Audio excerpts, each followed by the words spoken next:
કેમ છો વિદ્યાર્થી મિત્રો? મજામાં? ચલો તો આજના લેક્ચરની શરૂઆત કરીએ, ફટાફટ આગળ વધીએ. તો ક્વેશ્ચનમાં તમને કીધું છે 10 માઇક્રોકુલમ જેટલો સમાન વિદ્યુતભાર ધરાવતા બે સમાન ગોળાને 1 મીટર લંબાઈની દોરી વડે એક જ દ્રઢ આધાર પરથી લટકાવવામાં આવેલ છે. સંતુલન સ્થિતિમાં જો દોરી વચ્ચેનો ખૂણો 60 ડિગ્રી હોય તો દોરીમાં ઉદ્ભવતું તણાવબળ કેટલું થાય? વિદ્યાર્થી મિત્રો, અગાઉનો જે ટાઈપ હતો એ ટાઈપનો ક્વેશ્ચન છે. તમારે જાતે હોમવર્કમાં સોલ્વ કરવાનો છે. હું ખાલી તમને અહીંયા હિન્ટ આપીશ, કારણ કે ઓલરેડી આ ટાઈપની આપણે ચર્ચા કરી ગયા છે. આ બંને માની લો કે ગોળાઓ છે જે 10 માઇક્રોકુલમના વિદ્યુતભાર ધરાવે છે, બરાબર છે. એટલે અહીંયા જે ક્યુ આપેલો છે it is 10 માઇક્રોકુલમ. assume that it is 10 માઇક્રોકુલમ. ઠીક છે, આ બંને ગોળાઓ 10 માઇક્રોકુલમના છે. This is information which is provided. Clear છે? આ જે લેન્થ છે ને બચ્ચાઓ તે 1 મીટર આપવામાં આવેલી છે. હવે ટોટલ ખૂણો બંને વચ્ચેનો 60 ડિગ્રી, એટલે એનો મતલબ એ થયો કે દરેક એંગલ આને ટુકડા પાડી દે તો આ 30 ડિગ્રી અને આ પણ 30 ડિગ્રી. અને આપણે થીટા જ કન્સિડર કરવાનો છે ને, કારણ કે તમને અહીંયા 2 થીટા આપેલો છે. ક્લિયર છે? અને તમારે તણાવ બળ શોધવાનો છે. તો ભાઈ કહેવાની જરૂર નથી કે આ ટી છે એ એંગલ ઉપર આવી જાય, એટલે આનો એક કમ્પોનન્ટ બરાબર છે તે આમ આવશે, કારણ કે આ બી શું થાય? થીટા જ થાય. તો આનો એક કમ્પોનન્ટ આવે ટી કોસ થીટા, અને આનો બીજો કમ્પોનન્ટ આવશે that is T sine theta, અને તે આ ડાયરેક્શનમાં આવશે. This is T sine theta, બરાબર છે. અને આપણને એટલું સમજ પડે છે કે અહીંયા ટી કોસ થીટા એ mg ને સંતુલનમાં રાખશે. So T cos theta balance the mg, net force in y direction 0 છે. અને તે જ રીતે ટી સાઇન થીટા એ કોને સંતુલનમાં રાખશે? તો ટી સાઇન થીટા એ fe ને સંતુલનમાં રાખશે, બરાબર છે. Now you are asked to find out the T. તો યા તો તમે આ પોઈન્ટનો ઉપયોગ કરી શકો કે T is equals to mg upon cos theta, યા તો પછી તમે અહીંયાથી આ પોઈન્ટનો બી ઉપયોગ કરી શકો T is equals to it is fe upon sine theta, બરાબર છે. Now choice is yours which formula you want to use, બરાબર છે.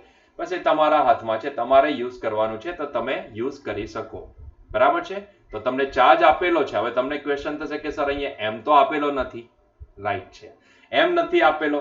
તો ભાઈ એમ નથી આપેલો, વેરી ગુડ, એમ આપવામાં આવેલો નથી, પણ તમે અહીંયાથી એટલીસ્ટ એમ ની વેલ્યુ ની ફાઇન્ડ આઉટ કરી શકો. બટ ચાર્જ આપેલો છે તો તમે એક્સ ની વેલ્યુ તો મેળવી શકશો ને. તો એના ઉપરથી થોડોક વિચાર કરીને પછી અહીંયા ફોર્મ્યુલા એપ્લાય કરવાની કોશિશ કરજો, બરાબર છે.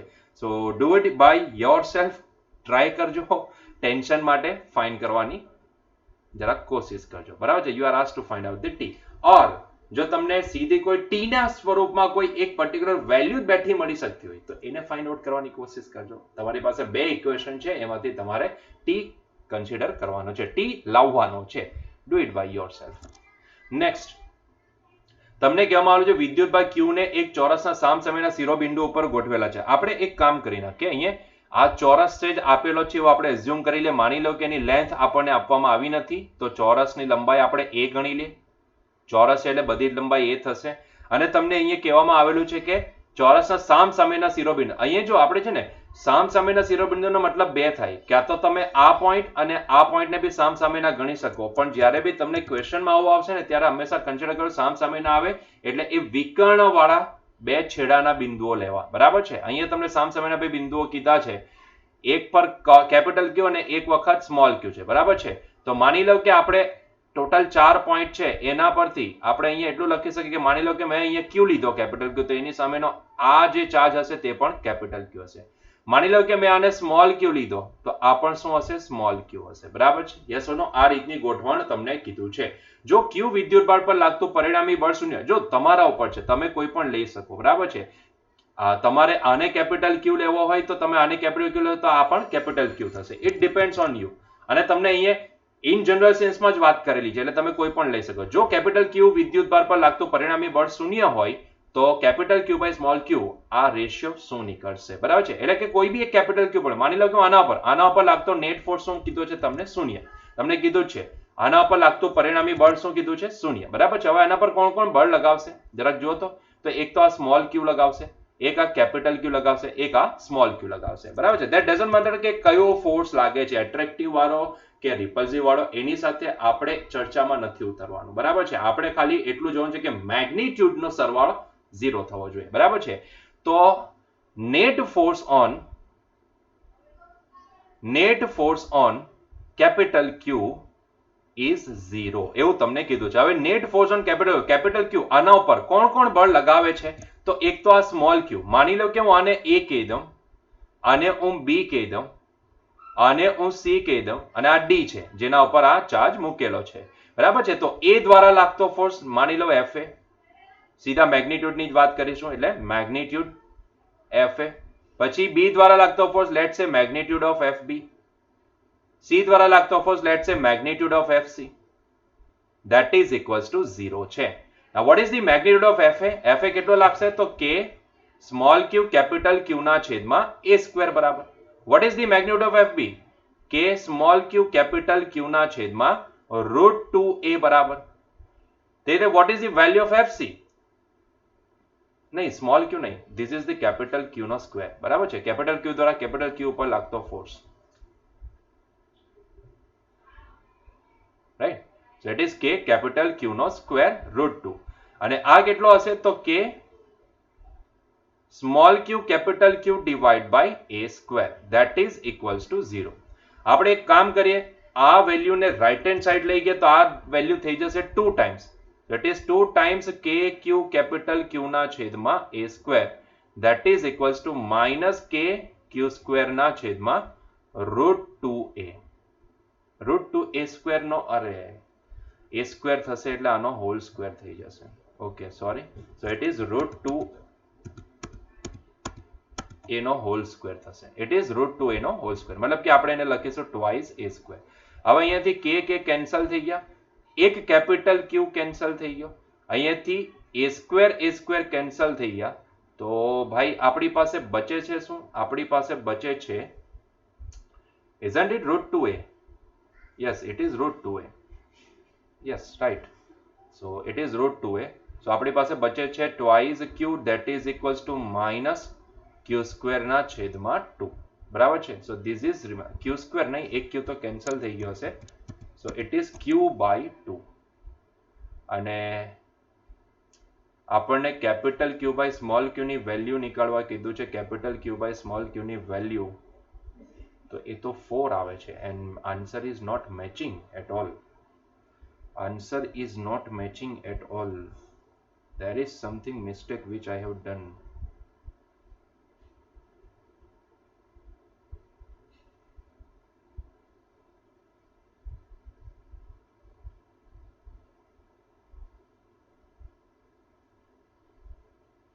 આના દ્વારા કે ક્યુ કેપિટલ ક્યુ ના છેદમાં a સ્ક્વેર અને પેલા દ્વારા બી કે ક્યુ કેપિટલ ક્યુ ના છેદમાં a સ્ક્વેર અને આના દ્વારા જે ફોર્સ આવશે તે 2 ટાઈમ્સ થશે. So yes, answer is not matching at all.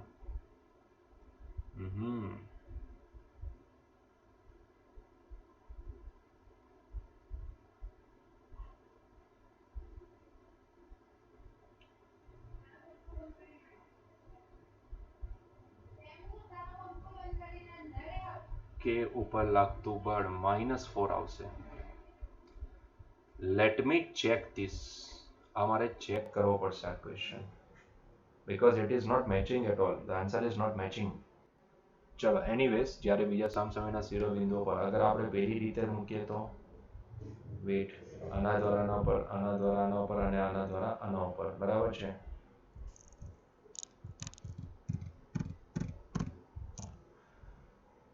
અગર આપણે પોલારિટીથી કન્સિડર કરીએ તો પણ that force should be equal. so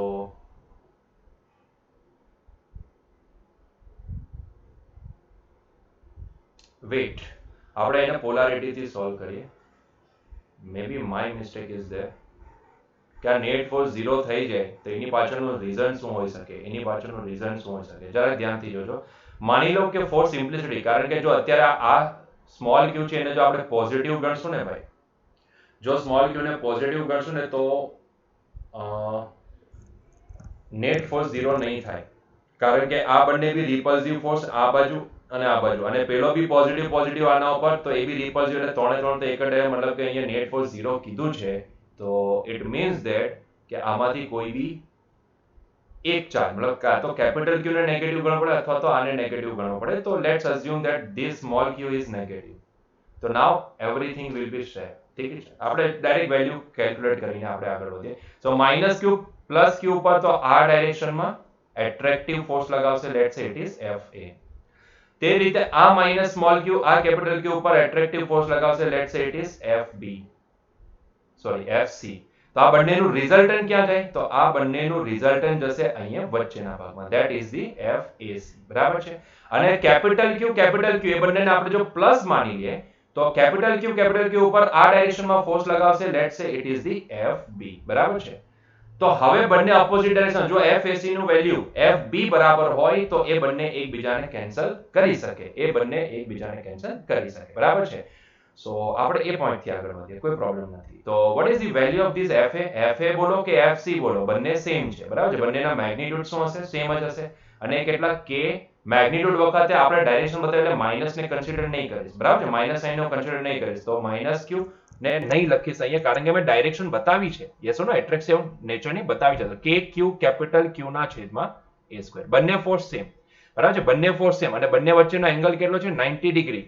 તો ભાઈ એ બંનેનો રિઝલ્ટન્ટ કેટલો નીકળશે? FAC. હવે અમારે કહેવાની જરૂર નથી, આપણે ગ્રેવિટીમાં આવા ઘણા બધા ક્વેશ્ચન કરેલા હતા.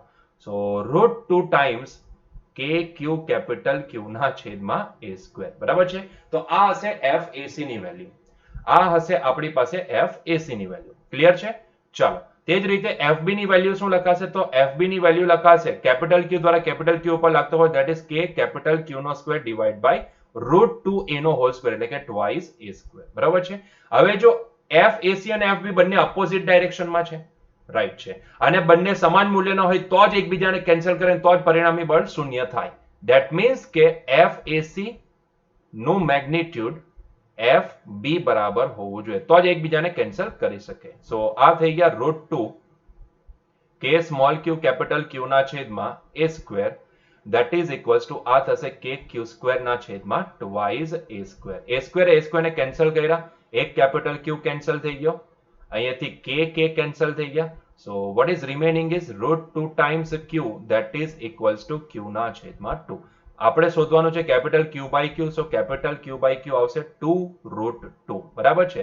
This is the answer. But આપણે મેગ્નીટ્યુડ લીધું છે ને એટલા માટે પ્લસ સાઇન આવી છે. અગર તમે આ સ્મોલ q ની વેલ્યુ વિથ સાઇન પ્લેસ કરો, મતલબ કે ડાયરેક્શન કન્સિડર નહીં કરો, so you will definitely get over here minus. So correct answer is C.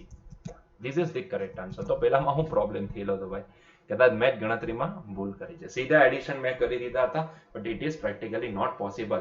એક આ બાજુ છે અને એક x ડાયરેક્શન તો બંનેનું રિઝલ્ટન્ટ ફાઇન્ડ આઉટ કરવું પડે, બરાબર છે. એક x માં છે, એક y માં, બંનેનું રિઝલ્ટન્ટ. મારી જ ભૂલ હતી. Yes or right? Okay fine. તો આગળ વધીએ. Next question. ક્લિયર છે? આ બે સમાન વિદ્યુત ભાર q એકબીજાથી r અંતરે રહેલા છે. એક ત્રીજા વિદ્યુત ભાર ભાર છે, બાર નથી, વિદ્યુત ભારને q ને બંને વિદ્યુત ભારોને જોડતી રેખા પર એવી રીતે મૂકવામાં આવે છે કે જેથી ત્રણેય વિદ્યુત ભારો સંતુલન સ્થિતિમાં. બેલેન્સિંગ ઓફ સિસ્ટમ, આ એ પ્રોબ્લેમ છે. આ સ્થિતિમાં સ્મોલ q વિદ્યુત ભારનું સ્થાન અને મૂલ્ય કેટલું હશે?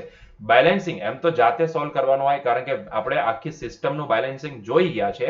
સો આ તમે જાતે સોલ્વ કરો તો વધારે સારું રહેતું હોય, પણ એનીવેઝ ચાલો હું તમને ખાલી પોઈન્ટની ચર્ચા કરી દઉં છું. જાતે જ તમારે જ સોલ્વ કરવાનું છે, બરાબર છે. ચલો આપણે આગળ વધીએ. સો માની લો કે પહેલેથી આ બે ચાર્જ મૂકેલા હતા. કયા? Capital Q. પહેલેથી અહીંયા કેપિટલ Q મૂકવામાં આવેલા હતા, બરાબર છે. માની લો કે this capital Q, this is also capital Q. આ બંને ચાર્જને પહેલેથી મૂકેલા છે. બંને વચ્ચેનું સેપરેશન તમને કેટલું આપેલું છે? બંને વચ્ચેનું સેપરેશન તમને r આપેલું છે. હવે આપણને ખબર છે કે ભાઈ છેડા પરના વીજભાર જો સમચિહ્ન હોય તો ત્રીજો વીજભાર ક્યાં મૂકવામાં આવે? એ બેની વચ્ચેના ભાગમાં કશે મૂકવામાં આવે તો તે ત્યાં સ્ટેડી થઈ જાય, બરાબર છે, તો તે સંતુલનમાં આવે. તો માની લો કે આપણે સ્મોલ q ને આની વચ્ચે કશે પ્લેસ કરીએ છીએ. લેટ્સ સે કે હું અહીંયા કશે પ્લેસ કરું છું સ્મોલ q ને, હું અહીંયા કશે પ્લેસ કરું છું સ્મોલ q ને, કે જે અહીંયાથી x ડિસ્ટન્સ છે. તો આ ડિસ્ટન્સ કેટલું થશે? r માઇનસ x બરાબર. ક્લિયર છે? ચાલો, તો પહેલા તો આને સ્ટડી કરો ને, પહેલા તો સ્મોલ q ને સ્ટડી કરો, બરાબર છે. તો પહેલા સ્મોલ q ને સ્ટડી કરે એના માટે હું એક કામ કરું, આને પોઝિશન નંબર 1 કહી દઉં, આને પોઝિશન નંબર 2 કહી દઉં. તો માની લો આ કેપિટલ Q દ્વારા સ્મોલ q પર લાગતો ફોર્સ, જેને હું રિપલ્સિવ ફોર્સ એટલે આ ડાયરેક્શનમાં બતાવી શકું, માની લો F1 છે. આના દ્વારા સ્મોલ q પર લાગતો ફોર્સ રિપલ્સિવ ફોર્સ હશે, માની લો કે એને હું આ ડાયરેક્શનમાં બતાવું તો ઇટ ઇઝ F2 છે. અપોઝિટ ડાયરેક્શનના ફોર્સ મેગ્નિટ્યુડ સેમ હોય તો જ એકબીજા સાથે કેન્સલ થાય, તો એટલા માટે હું આને મેગ્નિટ્યુડ ને સીધા કમ્પેર કરું તો mode f1 is equals two mode f2, બરોબર છે. Mode f1 is equals two mode f2. What is the magnitude of mode f1? f1 એટલે આ લેફ્ટ હેન્ડ સાઈડ ના કેપિટલ Q દ્વારા લાગતો force, that is Q small q capital Q ના છેદમાં x square, that must be equal to k small q capital Q ના છેદમાં r minus x નો હોલ સ્ક્વેર. હવે આ ટર્મ કેન્સલ થઈ ગઈ, વ્યસ્ત લઈ લો એટલે આ થઈ ગયા x square is equals to r minus x નો હોલ સ્ક્વેર, મતલબ કે બંને બાજુ વર્ગમૂળ લે તો x is equals to r minus x, મતલબ કે આ થઈ ગયો twice x is equals to r, માટે x ઇઝ ઇક્વલ્સ ટુ શું આવે છે r by 2. x is equals to આવે છે r બાય 2. ક્લિયર છે? x is equal to r by 2. અને એમ પણ તમે સમજી શકો કે છેડા પરના વીજભાર સેમ મેગ્નિટ્યુડ ધરાવે છે, તો ભાઈ ત્રીજો વીજભાર બેલેન્સિંગ સ્થાન ક્યાં મળે? બેલેન્સ વાળો પોઝિશન આપણને એક્ઝેક્ટલી મધ્ય બિંદુ ઉપર મળશે, સેન્ટર ઉપર, બરાબર છે. તો એ તમે ડાયરેક્ટલી બી પ્રેડિક્ટ કરી શકો, બરાબર છે. ચલો આગળ વધો. તો આ તો થઈ ગયું, આપણે મતલબ સ્થાન શોધી નાખ્યું, પોઈન્ટ શોધી નાખ્યું. હવે જોવાની વસ્તુ એ છે કે હવે જો આવા બે ઓપ્શન છે, એક તો બીબી છે અને એક સીબી છે.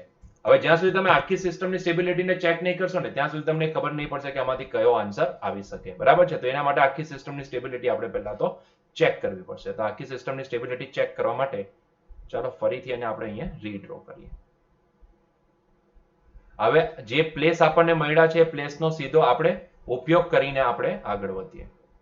સો અહીંયા પહેલો ચાર્જ છે, અહીંયા બીજો ચાર્જ છે કેપિટલ Q, અને ત્રીજો ચાર્જ હવે આપણને એનું લોકેશન સમજાઈ ગયું છે કે એને ક્યાં મૂકવાનો છે, તો એને અહીંયા મૂકવાનો છે, બરાબર છે.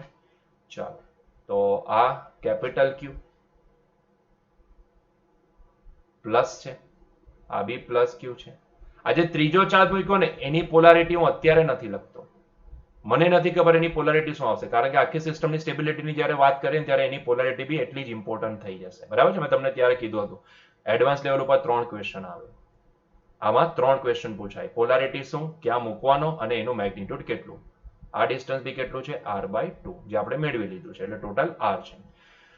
આને પોઝિશન નંબર 1 કહી દો, આને પોઝિશન નંબર 2 કહી દો, અને આને પોઝિશન નંબર 3 કહી દો. હવે જોઈ લો પોલારિટી ચેક કરીએ.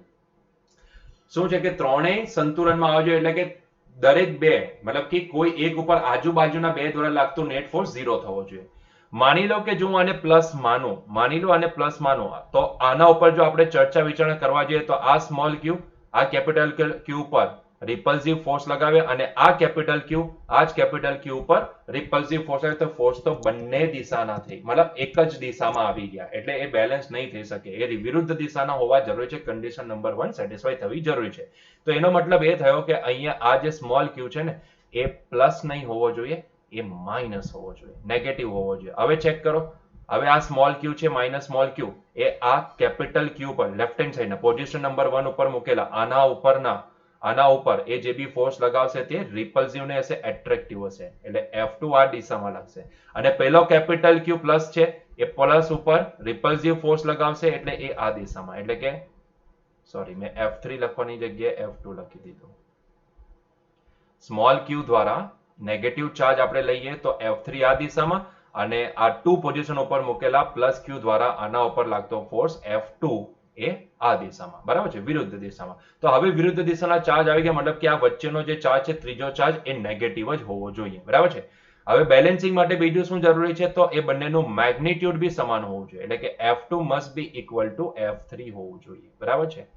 F2 એટલે શું? F2 એટલે આના દ્વારા આના ઉપર લાગતો ફોર્સ કેટલો છે તો મેગ્નિટ્યુડ કમ્પેર કરીએ તો k q² ના છેદમાં બંને વચ્ચેનું અંતર r² બરાબર, અને F3 એટલે આના દ્વારા આના ઉપર લાગતો ફોર્સ કેટલો છે તો k સ્મોલ q. મેં ડાયરેક્શન બતાવી દીધી એટલે હવે હું મેગ્નિટ્યુડમાં માઇનસ સાઇનને કન્સિડર નથી કરતો, એટલે k q કેપિટલ Q ના છેદમાં r/2 નો સ્ક્વેર. અહીંયાથી k કેન્સલ, અહીંયાથી કેપિટલ Q કેન્સલ, હવે અહીંયાથી એક r² બી કેન્સલ થઈ જાય, તો અહીંયા બચે છે શું? એક તો કેપિટલ Q અહીંયા બચી ગયો, અહીંયા સ્મોલ q બચી ગયો, અને 1/2 નો સ્ક્વેર થઈ ગયો 4, 1/2 નો સ્ક્વેર થઈ ગયો 4, બરાબર છે. છેદનો છેદ અંશમાં ગયો ને, એટલા માટે 4 ટાઈમ્સ q. તો ભાઈ આજ સ્મોલ q ની વેલ્યુ કેટલી લખી શકાય? કેપિટલ Q ના છેદમાં 4 લખી શકાય. પણ કેમ કે આપણે જોયું કે સ્મોલ q નેગેટિવ પ્રકૃતિનો હોવો જોઈએ, એટલા માટે જ્યારે આપણે ચાર્જની પોલારિટી સાથે લખીએ તો આન્સર શું આવે -q/4. મતલબ કે કરેક્ટ આન્સર શું આવશે? કરેક્ટ આન્સર આવશે B. B is the correct answer. Clear છે? Next question. કાટકોણ ત્રિકોણ PQR માં, અચ્છા કાટકોણ ત્રિકોણ તમને કીધો છે PQR લેવા કીધું છે, તો ચાલો લઈ લઈએ. કાટકોણ ત્રિકોણ PQR લઈ લઈએ. આપણે ત્રિકોણને ડ્રો કરી નાખીએ પહેલા તો.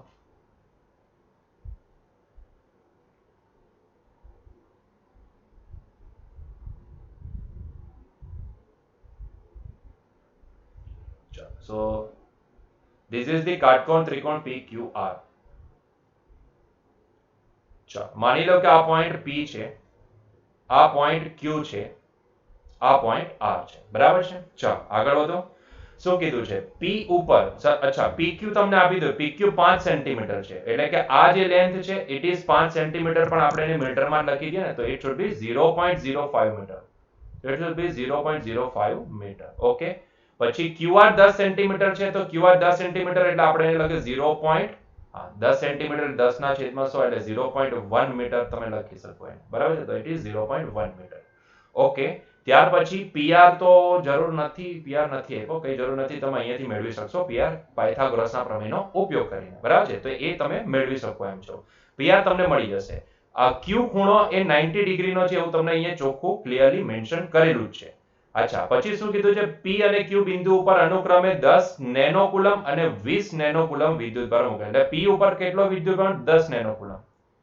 P ઉપર 10 નેનોકુલમ વિદ્યુતભાર મૂકેલો છે, બરાબર છે? યસ, P ઉપર 10 નેનોકુલમ વિદ્યુતભાર છે અને Q ઉપર 20 નેનોકુલમ વિદ્યુતભાર છે. સોરી,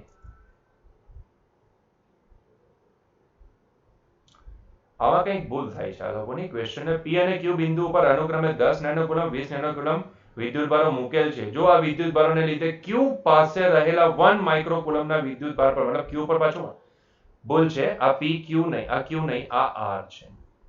આ R છે, બરાબર છે? આ R છે, એટલે આ ઇટ શુડ બી R. તો આ 20 નેનોકુલમનો વિદ્યુતભાર R ઉપર મૂકેલો છે એવું હોવું જોઈએ, બરાબર છે? So let me check once again, મને વેરીફાઈ કરી લેવા દો. અને Q ઉપર 1 માઇક્રોકુલમનો વિદ્યુતભાર મૂકેલો હોવો જોઈએ. આ રીતની સિચ્યુએશન હોવી જોઈએ, but I will check it. આપણે અત્યારે એને સ્કીપ કરે, આઈ વિલ ચેક ઇટ, બરાબર છે? જેવું નહીં હોય કે એના ઉપર સુપર ઇમ્પોઝ કરવાનો પ્રોબ્લેમ હોઈ શકે, બરાબર છે? Might be possible. તો હું ચેક કરીને પછી આપણે જોશું. અને અત્યારે સ્પેસ છોડી દેજો, બરાબર છે? નેક્સ્ટ શું કીધું છે? Next question. એક નેનોકુલમના બે વિદ્યુતભારોના સ્થાન સદિશો અનુક્રમે, અચ્છા બે વિદ્યુતભાર તમને કીધા છે. એક વિદ્યુતભાર અહીંયા મૂકેલો છે 1 નેનોકુલમનો, અને બીજો એનાથી કોઈ એક સેપરેશન ઉપર મૂકેલો છે. મેગ્નીટ્યુડ એટલું જ છે, પણ બંનેના સ્થાન સદિશ તમને આપેલા. માની લો કે આનો સ્થાન સદિશ, મતલબ કે ઓરિજિન અહીંયા કશે છે અને ઓરિજિનના સાપેક્ષે તમને અહીંયા સ્થાન આપેલું છે. આનો સ્થાન સદિશ છે R1, that is 1 1 -1, અને આનો સ્થાન સદિશ R2 આપેલો, that is 2 3 1. મતલબ કે વિથ રિસ્પેક્ટ ટુ ઓરિજિન આનું લોકેશન આ છે એવું તમને કહેવા માંગે. તો બંને વિદ્યુતભારો વચ્ચે લાગતા કુલમ બળનું મૂલ્ય કેટલું હશે? ભાઈ ચાર્જ તો બંને સરખા જ છે, કુલમ બળનું મૂલ્ય શોધવા કીધું છે, તો પહેલા તો બંને વચ્ચેનું અંતર કેટલું હશે R આપણે શોધવું પડે. અને R મળે કઈ રીતે? તો R મળશે સિમ્પલ રીતે R2 - R1, બરાબર છે? R vector is nothing but equal to R2 vector -R1 vector. મતલબ કે 2, 3, 1 -1, 1, -1. તો જો હવે સબટ્રેક્ટ કરવામાં આવે તો 2 - 1 થઈ જશે 1, 3 - 1 થઈ જશે 2, અને 1 - વત્તા 1 થશે એટલે 2 થઈ જશે. બટ આપણને તો સ્થાન અંતર સ્વરૂપે જોઈશે ને, આપણે વેક્ટર ફોર્મમાં નથી લખવું ફોર્મ્યુલા. એટલે હું એનું મેગ્નીટ્યુડ શોધી લઉં. તો એનું મેગ્નીટ્યુડ શું આવશે? 1² પ્લસ 2² પ્લસ 2². 2 નો વર્ગ 4, 2 નો વર્ગ 4, 4 ને 4 8 ને 1 9, અંડર 9 કેટલા થશે? 3 થશે. મતલબ કે હકીકતમાં બંને વચ્ચેનું અંતર કેટલું આપેલું છે? 3 મીટર, બરાબર છે? 3 મીટર. તો હવે સીધો ફોર્સ તમે એપ્લાય કરી શકો ને. ફોર્સ કેટલો લાગશે બંને વચ્ચે? kq² ના છે, કારણ કે ચાર્જ સરખા છે, kq² ના છેદમાં r². મતલબ કે 9 × 10⁹ ઇન્ટુ q તરીકે તમને આપેલા છે 1 નેનોકુલમ. ઇટ ઇઝ 1 નેનોકુલમ, એટલે કે 1 × 10⁻⁻⁹ -9 × 1 × 10⁻⁻⁹ અપોન r², એટલે કે 3 નો વર્ગ, that is 9. 9 ને કેન્સલ કરી દીધા એક 10 ટુ ધી પાવર 9 -9 સાથે કેન્સલ થઈ જાય તો આન્સર નીકળશે -9. 10 ટુ ધી પાવર -9 ન્યૂટન આટલો ફોર્સ એક્ટ કરશે. મતલબ કે answer is D. Yes, answer is D. Clear છે? ક્લિયર છે? ચાલો, તો અહીંયા સુધી આપણે આજનો લેક્ચર રાખીએ. આપણે અહીંયા અટકીશું. મળીશું નેક્સ્ટ લેક્ચરમાં. આવતીકાલે આગળ વધીશું. અને યસ, ડેફિનેટલી આ ક્વેશ્ચનને આપણે ચેક કરી લઈએ. બરાબર છે? માઇટ બી પોસિબલ કે સુપર ઇમ્પોઝ કરવાવાળો પ્રોબ્લેમ હોય, પણ એ મારા ખ્યાલથી નહીં હોઈ શકે. કારણ કે હજુ વર્ક ડન તો આપણે ભણ્યા જ નથી, પોટેન્શિયલ ભણ્યા જ નથી. બરાબર છે? તો પહેલા શરૂઆતમાં આ ક્વેશ્ચન એમ તો નહીં ઇમ્પ્લુડ થયો હોય, પણ late me check it. Okay, ચાલો મળીએ નેક્સ્ટ લેક્ચરની અંદર. Till that enjoy your day. હા, મારે જે તમને ઇન્ફોર્મેશન આપવાની છે ભાઈઓ, હા, કે આની જે મારે શીટ તમને મોકલવાની છે, હું જલ્દીથી મોકલું છું. માઇટ બી સેટરડે પહેલા હું તમને મોકલી દઈશ. સેટરડે ના મોકલી દઈશ. બરાબર છે? ચાલો મળીએ નેક્સ્ટ લેક્ચરમાં. Till that enjoy your day. By.